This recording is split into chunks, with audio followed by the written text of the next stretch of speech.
Campbell, how do you feel about this one? Look, it's a budget that the Labor Party would be proud of, mate. I'm afraid I cannot sugarcoat it. The full response from the Lib Dems is on our website tonight, ldp.org.au. But just very quickly, it's a really big missed opportunity.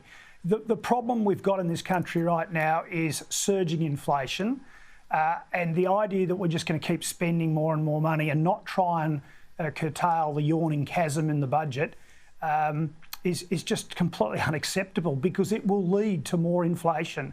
For example, they've also projected 4.25%. These people don't live in the real world, Paul. Yeah, inflation will be at least 6% in the upcoming financial year, and the idea that would then drop to 3% after that. Look, inflation's on the move globally, and it was before the Ukraine. And if we keep spending money, we're going to have the acceleration of those problems. And in terms of interest rates, this is just to wave it around. This is the bank bill swap rate. This is what people like myself who are in business have to deal with. Interest rates have already gone up about 20 basis points since January. It's on the move. And the markets are factoring in 75 basis points, 100 basis points by Christmas. The spending has to be curtailed, and that's what we would advocate, that we see proper cuts to wasteful expenditure in federal departments apart from defence, and we actually get on a proper trajectory of sensible governance, fiscal governance again. That's the big picture anyway, mate, from us. Now, Nicholas, the raw politics person in you, did you see, that was a smart move, or that's a dog? What was your feeling about, okay, they got us on that one?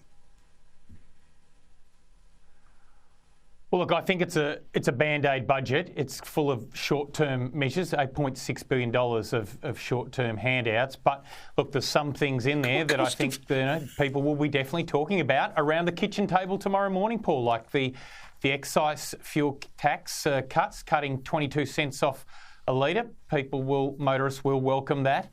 People will the pensioners will welcome the $250 payment. And low-income earners will welcome the $420 increase in the Lamington payment.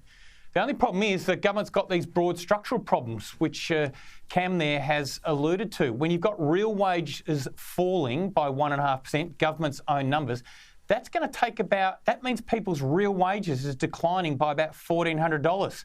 So $200 here or $400 here or $30 off a tank of juice, that's not getting anywhere near the $1,400 real wage decline that people are suffering at the moment. The only way you tackle that sort of challenge is through big structural reforms.